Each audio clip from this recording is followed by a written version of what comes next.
Hello friends, welcome to Pawan Pawar photography school. आज हम लोग प्री वेडिंग से रिलेटेड कुछ बातें करने वाले हैं। प्री वेडिंग शूटिंग करने के लिए आपको अपने कैमरे की सेटिंग किस तरह से करनी है और किन किन इक्विपमेंट्स की आपको रिक्वायरमेंट होगी अगर किसी एक अच्छे प्री वेडिंग को आप शूट करना चाहते हैं। सेटिंग कैमरे में सेटिंग करने के लिए आपके पास कई ऑप्शंस हैं जिनको आपको सेट करना है। इसमें सबसे पहले आपको सेट करना होगा कि आप जो पिक्चर्स शूट कर रहे हैं वो रॉ प्लस जेपीजी फॉर्मेट में हो। रॉ प्लस जेपीजी इसलिए कि जेपीजी जो है वो एक कंप्रेस्ड फॉर्मेट है जिसके अंदर आपकी जो इमेज होती है वो सारे कलर डिटेल हाईलाइट शेडोज़ और इनको एक कंप्रेस फॉर्मेट में रिकॉर्ड करती है। और रॉ जो फॉर्मेट है वो सारी चीज़ों को डिटेल वाइज रखता है। उसको आप पोस्ट प्रोसेसिंग में बहुत अच्छे तरीके से करेक्ट कर सकते हैं। किसी भी शूट में जाने से पहले आपको सबसे पहले जो सेटिंग करना है वो रॉ एंड जेपैग।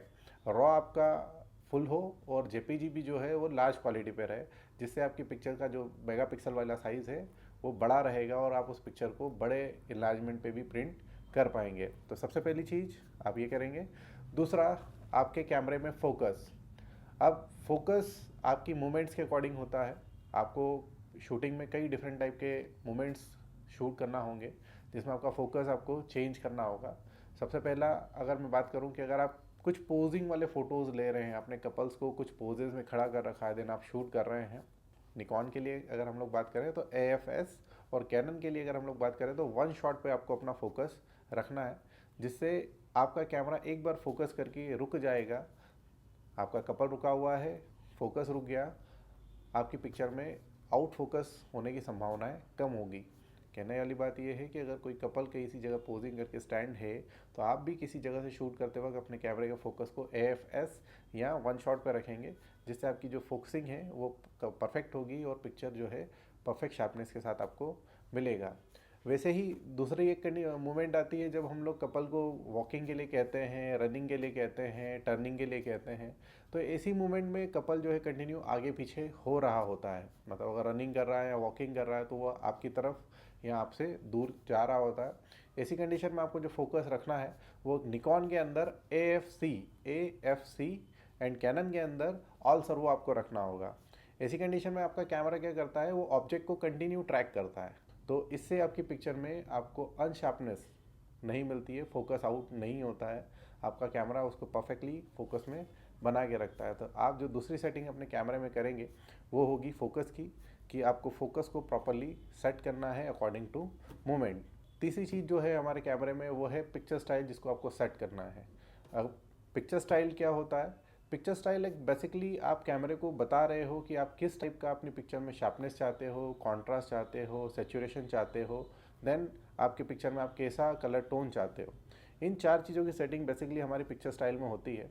तो अगर आप किसी भी जगह शूट करने जाएं तो मैं कहूँगा कि आप अपने कैमरे में शार्पनेस को इंक्रीज़ कर सकते हैं, क्योंकि मोस्ट ऑफ द टाइम हमें शार्पनेस ज़्यादा चाहिए। तो आप उसको बढ़ा सकते हैं। बाय डिफ़ॉल्ट जो शार्पनेस हमारे कैमरा में सेट होकर आता है स्टैंडर्ड के अंदर, वो 3 के लेवल पे होता है, जो बेस्ट है। ना ज़्यादा शार्प ना ज़्यादा सॉफ्ट। तो आप उसको 3 पे भी रख सकते हैं। और इन केस अगर आप चाहते हैं, जैसे मेरा रिकमेंडेशन होगा कि आप थोड़ा सा उसको बढ़ा लें, जिससे आपकी पिक्चर्स में शार्पनेस आपको अच्छी मिले। दूसरी चीज़ हमारे कैमरे में पिक्चर स्टाइल के अंदर आती है जो है कॉन्ट्रास्ट। तो कॉन्ट्रास्ट अगर कहीं ना कहीं हम लोग थोड़ा सा कम रख लें, ये अगेन मेरा रिकमेंडेशन है कि आप उसके अंदर थोड़ा सा कॉन्ट्रास्ट कम रखेंगे तो आपका जो हाईलाइटेड पार्ट है वो इतना ज़्यादा हाईलाइट नहीं होगा, शेडो वाला पार्ट उतना ज़्यादा डार्क नहीं होगा, क्योंकि कॉन्ट्रास्ट को कम कर देने से हाईलाइट्स भी डाउन हो जाते हैं और शेडो एरिया में लाइट बढ़ जाता है। बाय डिफ़ॉल्ट हमारे कैमरे में कॉन्ट्रास्ट जो है वो ज़ीरो पे रहता है। ज़ीरो पे रहने के कारण जहाँ थोड़ी लाइट फास्ट या हार्ड होती है तो वहाँ दूसरी साइड पे हमारे को पिक्चर बहुत ज़्यादा डार्क मिलता है। तो उस चीज़ को कहीं ना कहीं आप थोड़ा सा कम कर सकते हैं जब आप कॉन्ट्रास्ट को कम रखेंगे। अगर आप कुछ ब्लैक एंड वाइट पिक्चर्स ले रहे हैं तो आप कॉन्ट्रास्ट को इंक्रीज़ कर दें। ब्लैक एंड वाइट पिक्चर्स में कॉन्ट्रास्ट जब बढ़ जाता है तो आपका हाईलाइट थोड़ा सा बर्न होता है, शेडो ज़्यादा डार्क होते हैं, जिससे आपका कॉन्ट्रास्ट उभर के आ जाने के कारण ब्लैक एंड वाइट पिक्चर्स जो हैं वो बहुत ही अच्छे देख लगते हैं।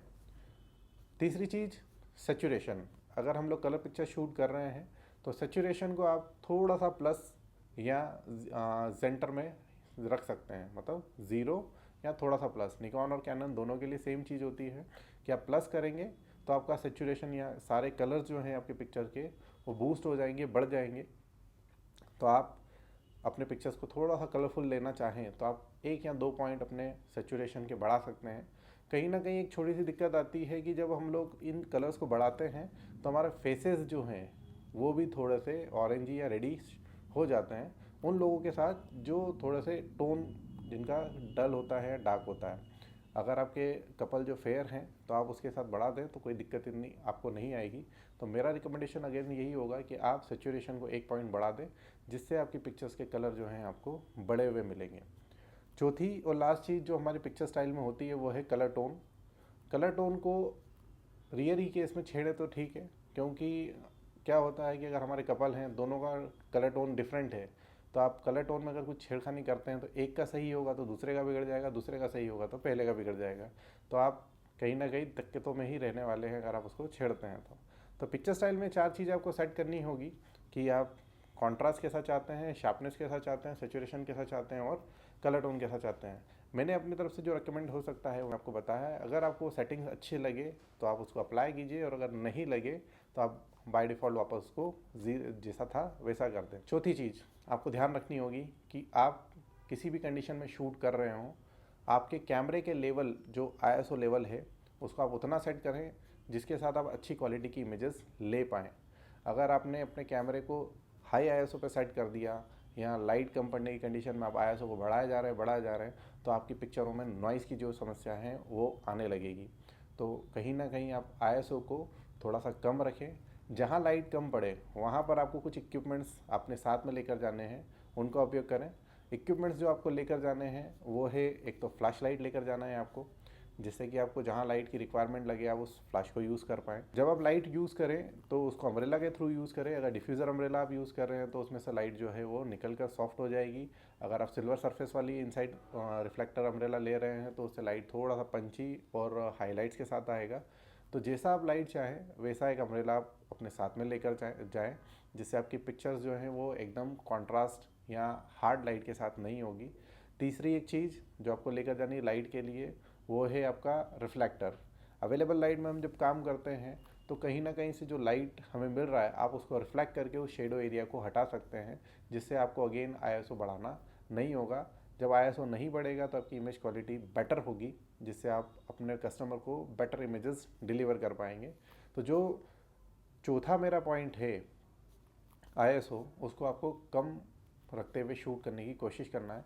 इसके लिए आप दूसरा एक और काम कर सकते हैं कि आप ऐसे लेंसेज का उपयोग करें जो कम अपर्चर के साथ अवेलेबल है। अगर आप बैकग्राउंड को ब्लर करते हुए शूट करना चाहते हैं तो आपको बेनिफिट भी मिलेगा कि कम अपर्चर के साथ आप बैकग्राउंड को ब्लर भी कर पाएंगे और लाइट भी आपके कैमरे में ज़्यादा आएगी। ज़्यादा लाइट आने से आपको अगेन आईएसओ बढ़ाने की ज़रूरत नहीं पड़ेगी, जिससे आपकी इमेज क्वालिटी जो है वो बेहतर होगी। पांचवा पॉइंट हमारा ये है कि हम लोग लेंसेज अपने साथ जो भी हों वो लेकर जाएं। Different kind of lenses different kind of prospective images बनाते हैं। अगर हम लोग किसी अच्छे एरिया में हैं जहाँ पर आपका बैकग्राउंड जो है वो बहुत ही बेटर लग रहा है, कहीं ना कहीं लंबे ट्रीज़ हैं, एक लॉन्ग रोड है, पीछे पहाड़ियों का सीन है या नदी या तालाब है, ऐसी कोई भी जगह है जिसको आप अपने फ्रेम में साथ में लेना चाहते हैं, तो आप अपने साथ वाइड एंगल लेंसेज ज़रूर कैरी करें। उससे आपके कहें लोकेशन के व्यू के साथ आपके पोर्ट्रेट्स होंगे या एक प्री वेडिंग शूट के अंदर कुछ अच्छे डिफरेंट काइंड ऑफ इमेजेस आपके पास होंगे। दूसरा, आप 50 mm या ब्लॉक लेंस जिससे आप क्लोज पोर्ट्रेट्स निकालना चाहें, लाइक 50 mm या 85 mm, क्लोज पोर्ट्रेट्स के लिए आप अपने साथ कुछ ब्लॉक लेंसेज जैसे 85, 50 mm या 135 mm लेंस जैसे लेंस लेकर जाएं, जिससे आप कुछ अच्छे क्लोजअप पोर्ट्रेट जिसमें आप एक व्यक्ति को ब्लर दूसरे व्यक्ति को शार्प दिखा के या कुछ क्लोज पोर्ट्रेट्स लेना चाहें तो उसका आप इस्तेमाल करें। तीसरा, लेंसेज में एक आप टेलीफोटो लेंस अगर आप यूज़ करें तो उसका ही बहुत अच्छा इम्पैक्ट आपके पिक्चर्स में होगा कि आपको बैकग्राउंड जो है वो कैनवास ब्लर या बोके के साथ आपको मिलेगा। तो लेंसेज का उपयोग आप अलग अलग कंडीशंस में अलग अलग प्रोस्पेक्टिव इमेजेस के लिए करें। तो लेंसेज को ले जाना ना भूलें। लेंस बहुत ही ज़्यादा इंपॉर्टेंट है हमारे लिए जब हम लोग अच्छी प्री वेडिंग को शूट करना चाहें। इसके साथ ही आप एक ट्राइपॉड भी लेकर जाएं। ट्राइपॉड, क्योंकि कई बार हम लोग कुछ ऐसी पिक्चर्स देखते हैं जो बनाने के लिए हमें ट्राइपॉड की नीड होती है। जैसे अगर आप कहें कि एक आई लव यू लिखा है, जैसे इस इमेज में जो आप देख रहे हैं, हम लोगों ने इसके अंदर पीछे की तरफ आई हार्ट एंड यू बनाया है। अब ये मैं स्लो शटर स्पीड पे ही बना सकता हूँ, और स्लो शटर स्पीड पे बनाऊँगा तो मेरा हैंड जो है वो शेक होगा, जिसके कारण मेरी जो पिक्चर्स हैं वो उतनी इफ़ेक्टिव नहीं आएगी। तो इसके लिए आपको एक ट्राइपॉड की नीड होगी, कुछ लेविटेशन जैसे फ़ोटोग्राफ, मिनिएचर वाली फ़ोटोग्राफ, इस टाइप की फ़ोटोज़ अगर आपको बनानी है तो उसके लिए भी आपको ट्राइपॉड्स की नीड है। तो आप अपने किट के अंदर एक ट्राइपॉड को भी ऐड कर लें, जिससे आप कुछ लेविटेशंस, आपका मिनिएचर, या बात करें कि स्लो शटर स्पीड वाली फ़ोटोग्राफी आप कर पाएँ, जिससे वो आपका और एक एडिशनल पार्ट या क्रिएटिव पिक्चर्स आपके साथ निकल कर आएंगे। तो दोस्तों, ये थी कुछ हमारे कैमरे की सेटिंग्स या प्री वेडिंग शूटिंग के अंदर लगने वाले इक्विपमेंट्स, जिनका इस्तेमाल कर आप काफ़ी अच्छी शूटिंग कर सकते हैं। कुछ इमेजेस हम लोग अभी आपको शो कर रहे हैं कि किस टाइप के फ़ोटोज़ हम लोग निकालते हैं जब हम लोग इस कैमरे के साथ इक्विपमेंट्स को लेकर जाते हैं। आज के लिए जो हमारे कैमरे की सेटिंग थी प्री वेडिंग शूट के लिए, वो इस तरह से थी, और साथ ही आप इन इक्विपमेंट्स को ले जाना ना भूलें, जिससे आप अच्छा प्री वेडिंग फ़ोटोशूट कर पाएँ। Thank you.